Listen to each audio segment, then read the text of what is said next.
ఒక్కసారి కొమ్మూరి గోల్డ్ కి కాల్ చేయండి. తాకట్లో ఉన్న మీ బంగారాన్ని విడిపించి మార్కెట్ ప్రైస్ కి వాళ్ళు కొనుక్కుని మిగతా డబ్బులు మీకు ఇచ్చేస్తారు. వెల్కమ్ టు మనం టీవీ. మన టీవీ మన కోసం.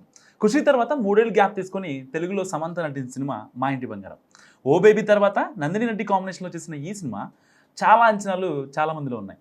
కానీ మరి మా ఇంటి బంగారం సినిమా ప్రేక్షకులను మెప్పించిందా లేదా అనేది పూర్తి రివ్యూలో చూద్దాం. సో మా ఇంటి బంగారం సినిమా కథ విషయానికి వస్తే, స్వర్ణ ఊర్ ఆఫ్ ఝాన్సీ, ఊర్ ఆఫ్ సమంత, ఒక అనాథ. చిన్నప్పటి నుంచి తనకు కూడా ఒక పెద్ద కుటుంబం కావాలని కోరుకుంటుంది. అలా ఒక పెద్ద కుటుంబం ఉన్న అనిరుద్ అలియాస్ దింగత్ను ప్రేమించి పెళ్లి చేసుకుంటుంది. కానీ ఇష్టం లేని పెళ్లి చేసుకున్నందుకు వాళ్ళను దూరం పెడుతుంది ఆ కుటుంబం. సో పెళ్ళైన 3 సంవత్సరాల తర్వాత ఆ ఇంట్లో ఒక శుభకార్యం కోసం మళ్ళీ తిరిగి వస్తారు స్వర్ణ, ఆమె భర్త. తక్కువ సమయంలోనే ఇంట్లో వాళ్ళతో కలిసిపోతుంది స్వర్ణ. కానీ స్వర్ణ గతం ఆ కుటుంబాన్ని ఇబ్బంది పెడుతుంది.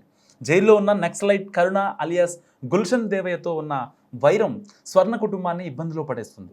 తన కుటుంబం కోసం ఇప్పుడు ఆమె ఏం చేసింది, వాళ్లకు తన గతం చెప్పి ఎలా వాళ్ళని కాపాడుకుందో అనేదే మిగిలిన story. So very first thing ఏంటంటే, మా ఇంటి బంగారం అనేది కొత్త కథ కాదు.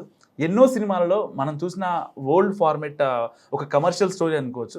అండ్ ప్రతిసారి హీరో ఓరియంటెడ్లో జరిగే కథను ఇక్కడ హీరోయిన్ ఓరియంటెడ్గా మార్చేశారనమాట. అది సినిమాకు కాస్త కొత్తదనం తీసుకొచ్చి పెట్టిందని చెప్పాలి. పైగా భాషా ఫ్లాష్ బ్యాక్ సినిమాలు తెలుగు ఇండస్ట్రీలో కొత్త కాదు.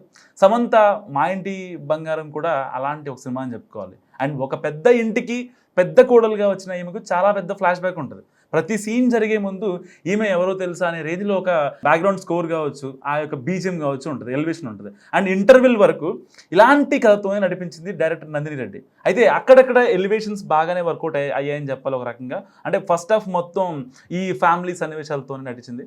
అక్కడక్కడ కొన్ని ఇంట్రెస్టింగ్ సీన్స్ ఉన్నా కూడా రాజ్ నిడమూరు ఆ రేంజ్ రైటింగ్ మాత్రం ఎక్కడా కనిపించలేదు. చెప్పాలంటే ఇంటర్వెల్కే కాస్త కథ గాడిన పడినట్టు అనిపిస్తుంది. అండ్ సెకండ్ హాఫ్ కూడా నెమ్మదిగానే మొదలైన యాక్షన్ సన్నివేశాలతో ఊపందుకుంటుంది. సమంత ఎవరో తెలిసిపోయిన తర్వాత వచ్చే యాక్షన్ సీన్స్ నిజంగా చాలా బాగుంటాయి. ఒక రకంగా సినిమాకి హైలైట్ కూడా. అండ్ ముఖ్యంగా సెకండ్ హాఫ్లో ఫ్యామిలీని అటాక్ చేసినప్పుడు సమంత మేక్ ఓవర్ నిజంగా అదిరిపోయింది. ఒక స్టార్ హీరో రేంజ్లో ఆమెకు ఎలివేషన్స్ ఇచ్చారు. అండ్ అవి వర్కౌట్ అయ్యాయి కూడా నిజంగా. సో కాకపోతే ఈ సినిమాకు ప్రధానమైన మైనస్ రొటీన్ కథ ఏంటంటే, ఒక రకంగా కథ అని చెప్పాలి. ఎన్నో సినిమాల్లో చూసిన కథనే మళ్ళీ రాశాడు రాజ్. తన స్టార్ పవర్తో చాలా వరకు ఈ సినిమాను తన భుజాల మీద మోసింది సమంత. అక్కడక్కడ కొన్ని సన్నివేశాలు బాగా పేలాయి. అండ్ ఫ్యామిలీ ఆడియన్స్కు నచ్చే సన్నివేశాలు కూడా సినిమాలో బాగానే ఉన్నాయని చెప్పుకోవచ్చు. సమంత ఇమేజ్ ఈ సినిమాకు హెల్ప్ అవుతుందని అనడంలో ఎలాంటి సందేహం లేదు. అండ్ చూస్తున్నది ఒక రొటీన్ కథ అయినా కూడా స్క్రీన్ ప్లే మా ఇంటి బంగారంకు బాగా కలిసి వచ్చింది. అండ్ మెరిసేది మొత్తం బంగారం కాకపోయినా కోటింగ్ మాత్రం బాగానే ఇచ్చారు. కాకపోతే విలన్ ట్రాక్ ఇంకాస్త బలంగా పెట్టి ఉంటే బాగుండేది. తన వరకు సమంత పూర్తి న్యాయం చేసింది. ఈ సినిమాకు కర్త కర్మ క్రియ నిజంగా అన్నీ ఆమె. మరీ ముఖ్యంగా యాక్షన్ సన్నివేశాల్లో అదరగొట్టేసింది. గుల్షన్ దేవయ్య విలనిజం చాలా వీక్గా ఉంది. అండ్ ఇంకాస్త బెటర్గా ఉండుంటే బాగుండేదని ఫ్యాన్స్ చెప్తున్న పరిస్థితి. అండ్ చైతన్య కృష్ణ, శ్రీముఖి, శ్రీలక్ష్మి, ఆనంద్, శ్రీనివాస్ గవిరెడ్డి వీళ్ళందరూ తమ తమ పాత్రలకు నిజంగా న్యాయం చేశారు. సమంత భర్త పాత్రలో ఎవరైనా పరిచయం ఉన్న వ్యక్తిని పెట్టుంటే బాగుండేది తెలుగు సినిమాకి. సో ఆ పాత్రలో దిగత్ ఉన్నారు. సో బాగున్నాడు, అసలు బాగా నటించాడు కూడా. ఇక టెక్నికల్ టీం విషయానికి వస్తే సంతోష్ నారాయణ్ మ్యూజిక్ బాగుంది. అండ్ బ్యాక్గ్రౌండ్ స్కోర్ చాలా బాగా హెల్ప్ అయింది.